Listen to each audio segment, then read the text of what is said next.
All right, so today we're going to tackle something that I think everybody has questions about. Yeah, Tipping culture. definitely. You know, it's one of those things, Yeah. especially when you're traveling, you're always kind of like, Yeah, like, how much am I supposed to tip here? right. What's considered rude or offensive in this country? Yeah, is it even expected? Yeah. You know? Is it already included?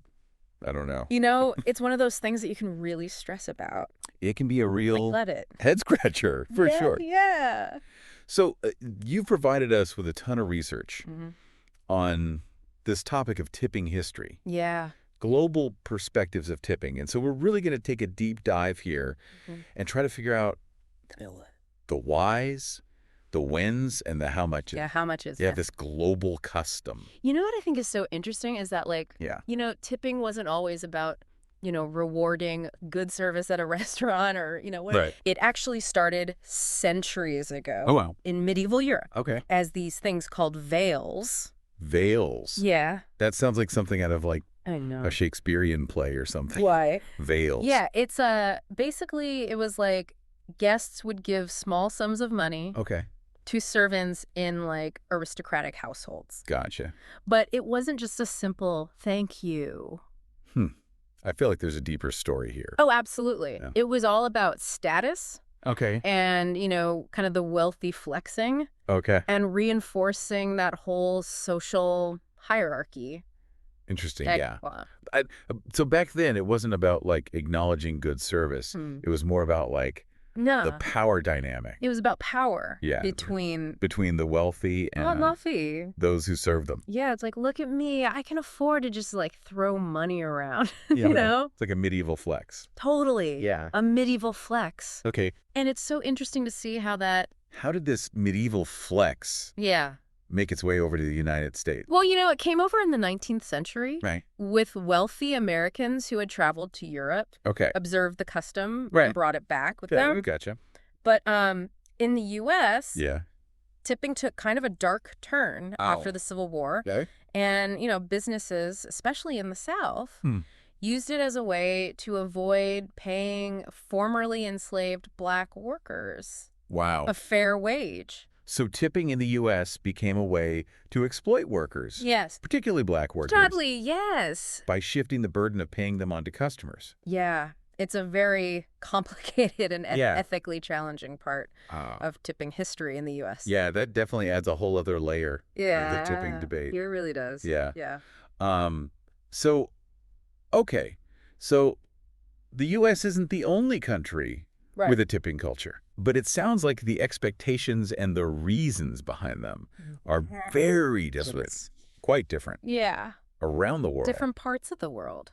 What about other places? Yeah. So, it's a real mix. Yeah. Some countries have a tipping culture that's similar to the U.S., Okay. where, a certain percentage is expected, Right. while others have service charges. Mm-hmm. And some find it downright offensive. No. Okay. Should we take a little world tour of tipping? I'm ready. Okay. Lead the way. All right. First stop. Canada. Okay. Right. Our neighbors to the north. Yeah. Yeah. So they have a tipping culture very similar to the U.S., Okay. where like 15 to 20% is Oh. the norm in restaurants. Gotcha. But, workers there Yeah. typically have higher minimum wages, so tips are more of a bonus Oh, than yeah. like a necessity. Gotcha. So it's like the It's like the friendly neighbor Yeah. of U.S. tipping. Yeah. Okay. Cool. Yeah. What about across the pond in Europe? All right, Europe. Yeah. Europe is a fascinating mix. Okay. Let's start with the U.K. Okay. Tipping is common, Mm-hmm. but not as intense as North America. Okay. People usually tip around 10 to 15%. Gotcha. But a lot of restaurants include a service charge in the bill, Okay. which goes towards staff wages. Gotcha. So an extra tip isn't required. So it's like service charges are built They're built in into the system. into the system, yeah. Like France, Yeah. they have a 15% service charge by law. Mhm. It's called service comprise. Service comprise. Service comprise, yeah. Okay. And it's automatically added to your bill at restaurants, Interesting. which I think is interesting Yeah. because it ensures that like all staff benefit, Oh. not just the servers, Oh, that's a good point. so it's a little more equitable. Yeah, that makes a lot of sense. Yeah. And while you can add a little something extra for amazing service, Yeah. it's not really expected. Yeah. Okay. Yeah. That seems a lot simpler Right. than like trying to calculate percentages in your head. Right. Yeah. Yeah. What about other parts of Europe? So it varies. Yeah. Like in Germany, Yeah. it's customary to leave a 5 to 10% tip, Mm-hmm. but you hand it directly to the server. Oh, You don't leave it on the table. interesting. And then in Italy, Yeah. you might see a coperto charge on your bill. Coperto. Yeah. What is that? It covers things like table service bread, Okay. sometimes other amenities. Gotcha. And extra tipping is pretty rare in Italy, Okay. but it is appreciated for exceptional service. Okay. You know, Italians Yeah. are known for their passion, Yeah. but they express it more through their food Yeah. than their tipping habits. Gotcha. I love that. When- Each country has its own little quirks. Yeah. Yeah. Yeah, for sure. What about those places where tipping is not expected at all? Yes, the no tipping zones. Yeah. Okay, so like Japan and South Korea, Mm-hmm. tipping is considered rude Oh, in those cultures. really? Why is that? They have a very different perspective on service. Okay. You know, excellent service is expected as a professional standard. Interesting. You know, it's a matter of pride, Okay. not something you pay extra for. Yeah. It's just baked into their culture Wow. and the price. That's fascinating. Isn't that interesting? Yeah, it really makes you think about like the cultural differences around Yeah. service and hospitality. Totally. Yeah. Okay. So we've covered the expected tippers, Right? the service charge folks, Yeah. the no kippers. Mhm. What about those places where it's like, The gray areas. yeah, where it's like sort of emerging, Right. but not quite obligatory yet? Like, Yeah. are there tipping gray areas? Absolutely. So think about Russia Okay. and Eastern Europe. Mm-hmm. So after the fall of the Soviet Union, Right. tipping started to become more common, Okay. especially in, big cities. So with a lot of Western influence, Yeah. but it's still not as deeply ingrained as it is in, like, say, the U.S. So if you're traveling in those areas, Yeah. it's a good idea to tip, Yeah. but maybe not as much as you would in like Right. the U.S. or Canada. Yeah, like 5 to 10% Good. is usually appreciated, especially in tourist areas. Gotcha. You know, Okay. think of it as like a gesture of goodwill Mm-hmm. rather than a strict requirement. Okay. Now let's hop over to Asia. Okay. China's interesting. Okay. Historically, tipping wasn't really part of their culture. Okay. But what about like tour guides? Ah, that's a good point. Yeah. I know. Like I feel like I Yeah. tipped tour guides in China before. Yeah, and in tourist-heavy areas Yeah. like Beijing, Shanghai, Right. where tour guides are used to dealing with foreigners, Yeah. tipping has become more acceptable. But, Yeah. for the most part, a simple thank you is more appropriate Okay. than money. Gotcha. It's still seen as this, like, kind of capitalist concept All right. that kind of clashes with Yeah. traditional values. Interesting. A little bit. Okay. So yeah, lots of nuances Nuances, yeah. to tipping in China. Mm-hmm. All right. Last stop on our whirlwind tipping tour. Okay. Let's head down under Right. Australia and New Zealand. Yeah, Now, I've heard they have pretty high wages they do. for service workers. Yeah, they have some of the highest minimum wages in the world. Okay. So tipping isn't as common or expected there. Interesting. It's more of a bonus for exceptional service. Okay. Not a built-in expectation. So if you're down under, you can kind of relax a bit. You can relax. Yeah. About the tipping, but a little extra for great service is always appreciated. Yeah, think of it as like a thank you for going above and beyond, Mm-hmm. rather than like a necessary part of the transaction. Okay. Yeah, This has been fascinating. right. Like a trip around the world of tipping. A world tour of tipping. Yeah. We've seen how history, culture, and economics All play a role. all play a role Yeah. in shaping these customs. Absolutely. But now I'm curious Yeah. to delve a little deeper into the heart of the debate. Right. What are the arguments for and against tipping in general? Let's do it. Let's unpack those a bit. It's a conversation full Yeah. of nuance and different perspectives. For sure. Yeah. So let's start with like the pro tipping side. Okay. One of the main arguments is that it incentivizes good service. Yeah. That makes sense. Right. If you know your earnings depend on how happy you make that customer, Right. you're going to be a little more attentive. You're going to try to anticipate their needs. Exactly. And supporters of tipping also point out that it allows customers to directly reward workers Yeah. for their efforts. You can show your appreciation Mhm. for like exceptional service Right. by leaving a generous tip. Right. It kind of adds that personal touch. Yeah. It's a way of acknowledging someone's hard work. on a more individual level Total. as opposed to just paying a fixed price Yeah. and being done with it. Yeah, exactly. And, in places where wages for service jobs are low, Right. tipping can provide a much-needed income boost Right. for workers. Yeah. It can help bridge the gap between their base pay Right. and a livable wage. Okay, so there are some compelling arguments Yeah. for tipping. For sure. But let's flip the coin now Okay. and look at the other side. Yeah. What are some of the reasons that people think tipping is problematic? So one of the biggest criticisms is that it creates wage inequality Okay. and leads to unreliable income. Yeah, because your earnings depend on the generosity Yeah. or the lack thereof Exactly. of the customers. Yes. Rather than a consistent, predictable wage. Right. One night, a server could have a great night Mm-hmm. and make a lot in tips. Right. But the next night could be slow. Right. And they barely make anything. Yeah. Even if they work the same hours. Yeah. And provide the same level of service. Right. It's a total gamble. It is a gamble. But never know what you're going to make. It's a gamble. Yeah. And, that kind of inconsistency makes it really hard to budget For sure. or plan for the future. It must create a lot of stress. A lot of stress and uncertainty. And for those workers. Big time. Yeah. And it's not just, the day-to-day fluctuations. Yeah. Tipping can also create wage gaps between different types of restaurants or even between workers within the same establishment. Oh, can you give an example of that? Yeah, sure. So think about a server at a high-end restaurant Mm-hmm.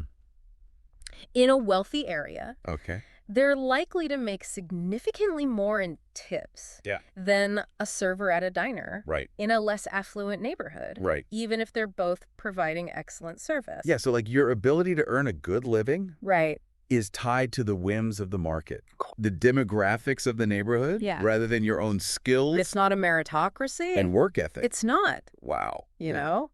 And another major concern is that tipping can actually fuel discrimination. Discrimination. How does tipping contribute to that? Well, because the amount people tip is often influenced by personal biases, Okay. whether they're conscious or unconscious. Mm-hmm. Yeah. Studies have shown that things like a worker's appearance, gender, and race can all play a role in how much they receive in tips. So even if you're a fantastic server, if a customer has a bias against you because of your race or gender, they might leave a smaller tip, Exactly. regardless of how good your service was.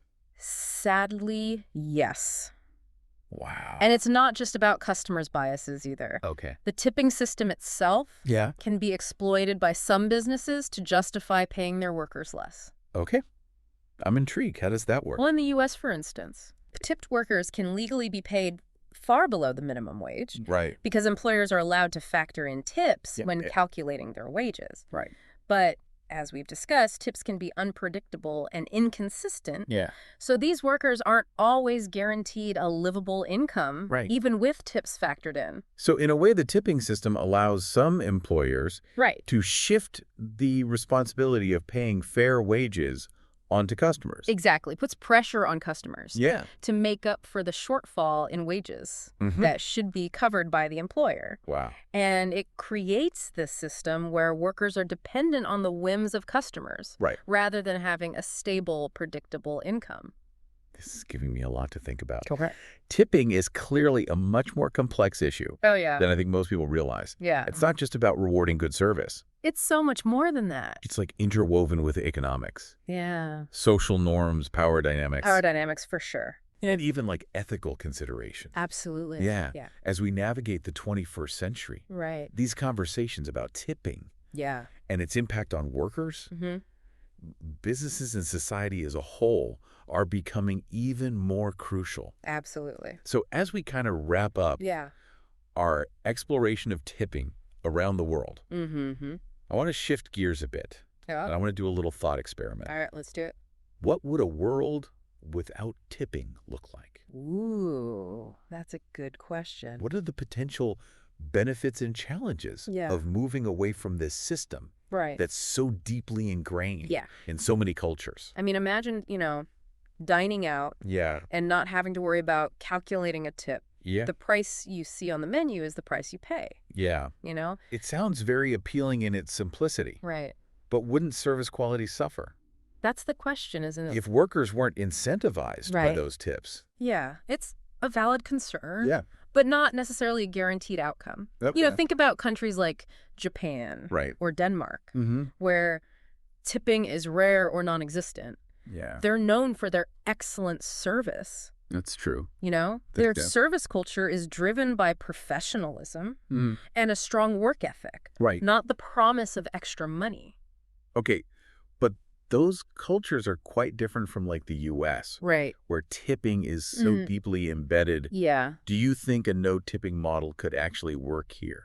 That is the million-dollar question, isn't it? Yeah. So some restaurants in the U.S. have tried going tip-free and paying their staff higher wages instead. Okay. And the results have been mixed. Okay. Some have found success. Others have faced challenges. What are some of the biggest hurdles that they've encountered? One of the biggest challenges is customer resistance. Oh, interesting. People are so accustomed to tipping. Yeah. That they often balk at paying higher menu prices. Okay. Even if it means that workers are earning a living wage. Right. It's like we've been conditioned to expect these artificially low menu prices. It's like a hidden cost. Yeah, it's baked in. Yeah. But not always acknowledged. Yeah. And it can be tough for restaurants to break free from that. Right. Yeah. That deeply ingrained expectation. Yes. And another challenge is that some servers actually prefer the tipping system. Oh, that's interesting. Yeah. Why would servers prefer a system that's so unpredictable? Well, because... And as we've discussed, potentially unfair. In some busy high-end restaurants, experienced servers can make a significant amount of money in tips.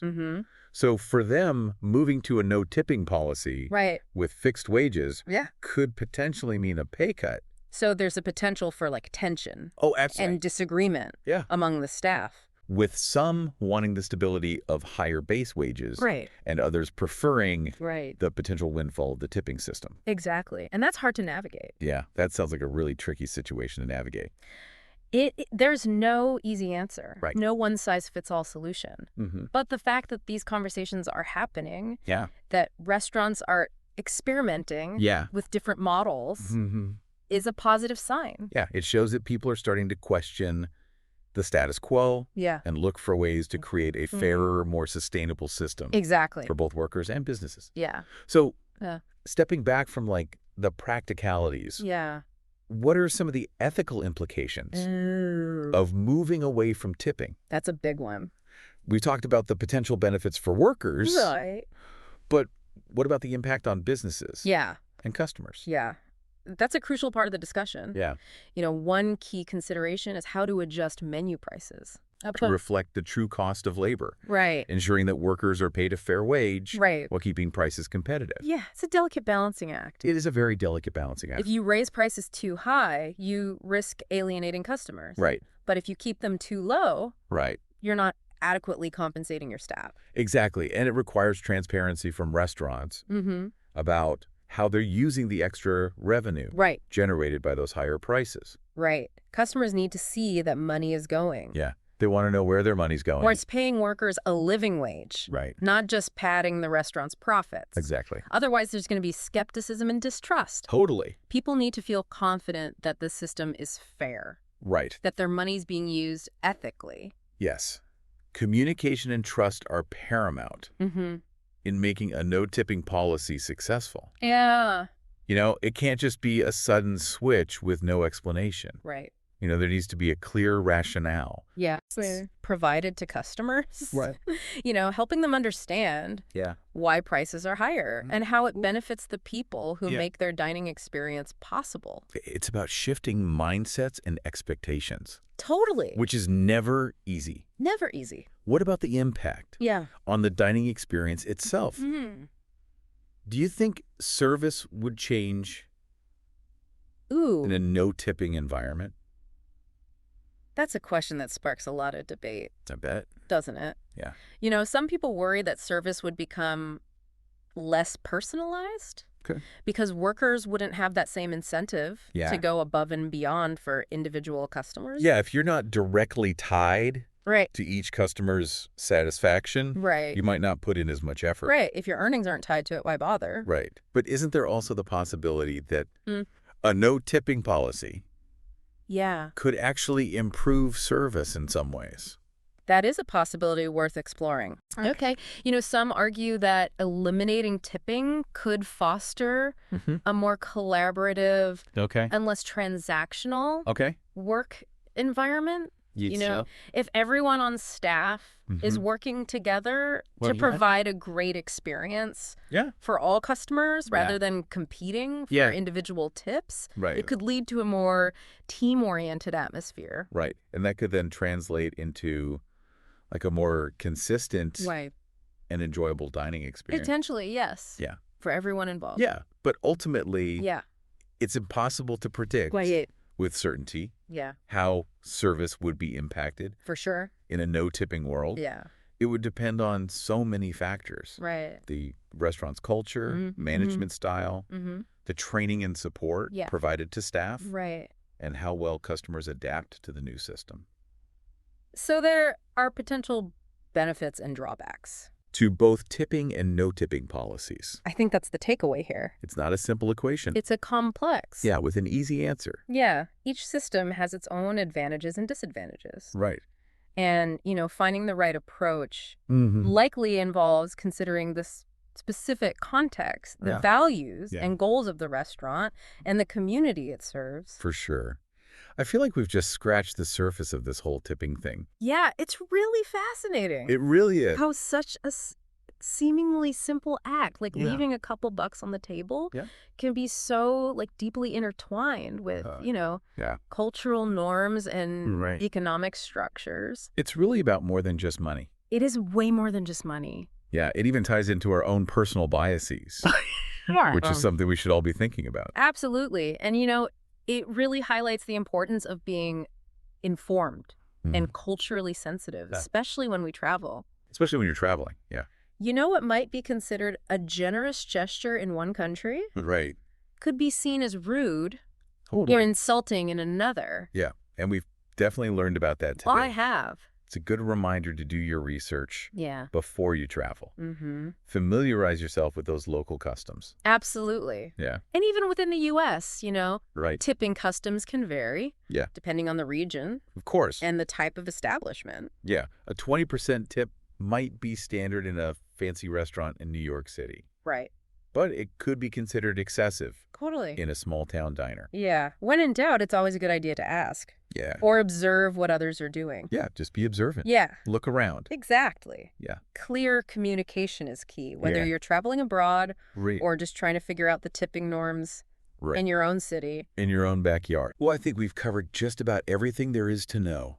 I think so. About tipping. Yeah. From its medieval origins to its modern-day controversies. It's been a journey. It has been a journey. Hasn't it? Yeah, we've explored the whys, the whens, and the how muches. All the things. Of this global custom. Yes. And hopefully our listeners now have a better understanding of the complexities of tipping. Right. Because it's not as straightforward as it might seem. No, it is not. At first glance. Not at all. It's a topic that deserves, I think, absolutely ongoing discussion and reflection as we consider how to create a fairer, more equitable system. For sure. For everyone involved. Yeah, absolutely. Well, that wraps up our deep dive into tipping culture. It does. Until next time, may your service be excellent and your tips be thoughtfully given. Absolutely. Taking into account all the nuances. All the nuances we've discussed today. Yeah, and may we all continue to strive for a world where fair compensation for service workers is the norm, not the exception. Yes. Regardless of whether tips are part of the equation or not. Couldn't have said it better myself. Yeah.